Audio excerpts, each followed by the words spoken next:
জলপথ আৰু আয়ুষ বিভাগৰ কেন্দ্ৰীয় মন্ত্ৰী শ্ৰীযুত সৰ্বানন্দ সোণোৱাল ডাঙৰীয়া তেখেতৰ বক্তব্য প্ৰদান কৰিবলৈ আমি অনুৰোধ জনাইছোঁ।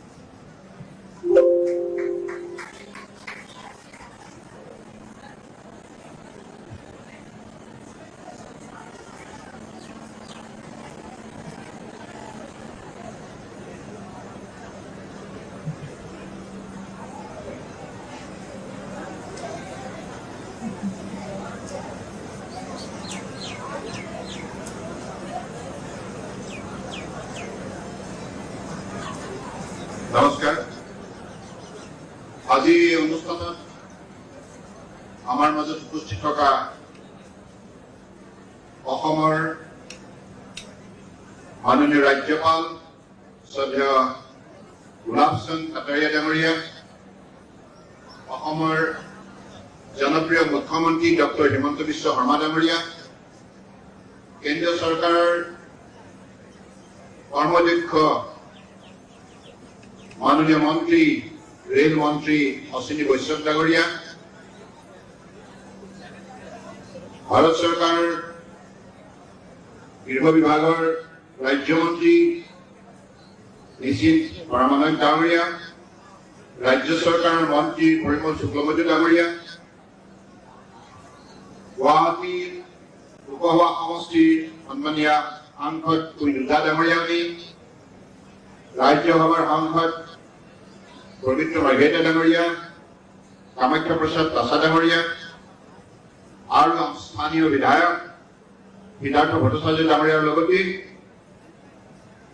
NF ৰেলৱে GM চেতন কুমাৰ শ্ৰীবাস্তৱ ডাঙৰীয়া আৰু ইয়াত উপস্থিত থকা ৰেল বিভাগৰ মাননীয় বিষয়া কৰ্মচাৰীসকল, উপস্থিত কৰ্মচাৰী ৰাইজ আৰু সাংবাদিক বন্ধুসকল, জয় জয়ন্তী। আজি বন্দে ভাৰত এক্সপ্ৰেছ এই সুন্দৰ উদ্বোধনী অনুষ্ঠানৰ উপস্থিত থকা আপোনালোক সকলোৰে প্ৰতি মই আন্তৰিক শুভেচ্ছা আৰু শ্ৰদ্ধা জ্ঞাপন কৰিছো। আৰু এই মুহূৰ্তত আমি এটা কথা স্বীকাৰ কৰিবই লাগিব যে যোৱা 9 বছৰে মাননীয় প্ৰধানমন্ত্ৰী নৰেন্দ্ৰ মোদী ডাঙৰীয়াই সমগ্ৰ ভাৰতবৰ্ষক বিশ্বৰ বুকুত শক্তিশালী ৰূপত প্ৰতিষ্ঠা কৰাৰ বাবে যি যাত্ৰা তেখেতে সফলতাৰে সম্পূৰ্ণ কৰিলে, তাৰ বাবে আজি ভাৰতবৰ্ষৰ অন্যান্য ৰাজ্যৰ লগত সমান্তৰালভাৱে ফেৰ মাৰিব পৰাকৈ উত্তৰ পূৰ্বাঞ্চলেও নিজৰ শক্তি প্ৰদৰ্শন কৰিবলৈ সক্ষম হৈছে।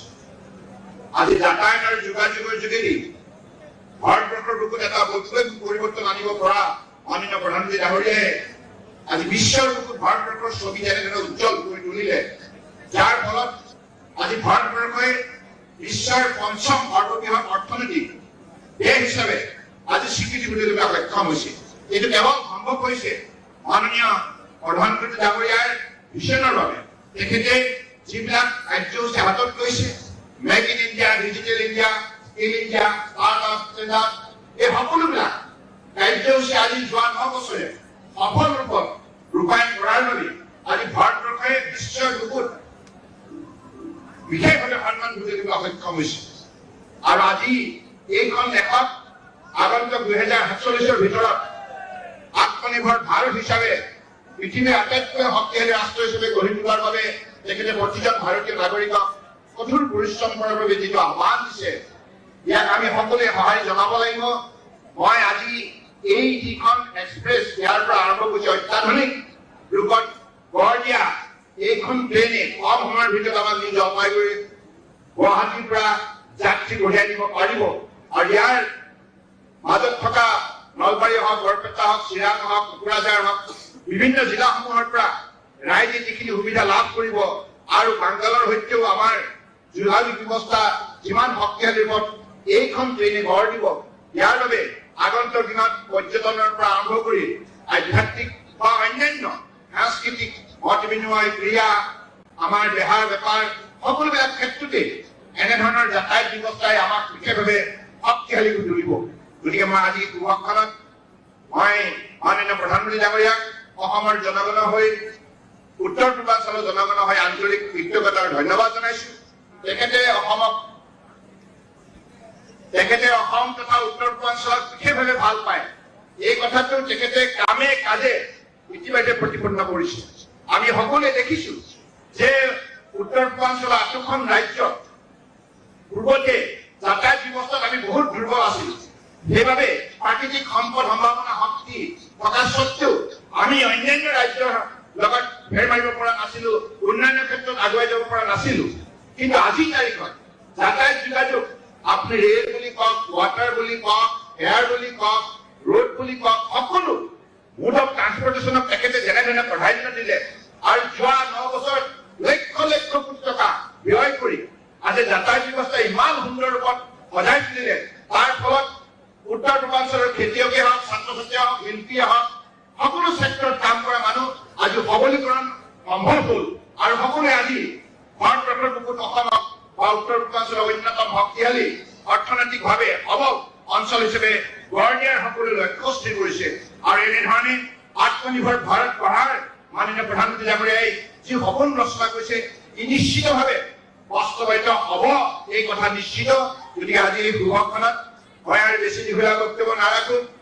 খন্তেক পাছতে মাননীয় প্ৰধানমন্ত্ৰী ডাঙৰীয়াই আমাক সম্বোধন কৰিব আৰু এই সুন্দৰ অনুষ্ঠানটো শুভাৰম্ভ কৰিব। গতিকে মই ভাবো যে আজি এই শুভখনত বিশেষকৈ মাননীয় ৰেল মন্ত্ৰী অশ্বিনী বৈষ্ণৱ ডাঙৰীয়া তেখেত অত্যন্ত এগৰাকী কৰ্মদক্ষ बहुत सफल मंत्री भारत सरकार की अश्विनी वैष्णव जी, आपने वंदे भारत एक्सप्रेस के जरिए देशवासियों को माननीय प्रधानमंत्री जी की निर्देश के जरिए मार्गदर्शन से आपने विशेष रूप से देशवासियों को बहुत मदद किया और इसके वजह से आज देश जाग उठा है।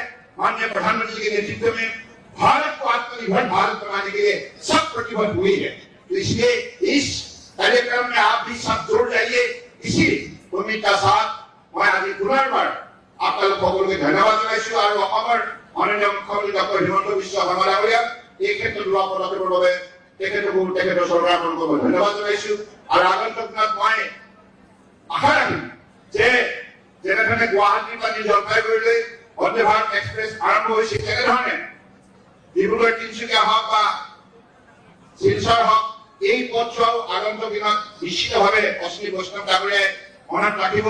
মাননীয় মুখ্যমন্ত্ৰী ডাঙৰীয়াৰ এই ক্ষেত্ৰত তেখেতে বিশেষভাৱে ইতিমধ্যে ৰেল মন্ত্ৰীৰ সৈতে কথা পাতিছে। গতিকে মই ভাবো যে এনেধৰণে যদি আগন্তুক দিনত এই আধুনিক ৰূপত গঢ় দিয়া দেশখনে আমাৰ যাতায়াতত অধিক তীব্ৰতৰ গতি দিয়াৰ বাবে যেতিয়া সহায় কৰিব, মই ভাবো যে উত্তৰ পূৰ্বাঞ্চল আৰু শক্তিশালী হ'ব। এইখিনি কথাকে কৈ মই পুনৰবাৰ আজি এই অনুষ্ঠানত উপস্থিত থকা আপোনালোক সকলোৰে প্ৰতি শ্ৰদ্ধা আৰু কৃতজ্ঞতা জনাইছো আৰু পুনৰবাৰ মাননীয় প্ৰধানমন্ত্ৰী ডাঙৰীয়ালৈ মোৰ আন্তৰিক কৃতজ্ঞতা ধন্যবাদ জনাই মোৰ বক্তব্য সামৰিলো। ধন্যবাদ।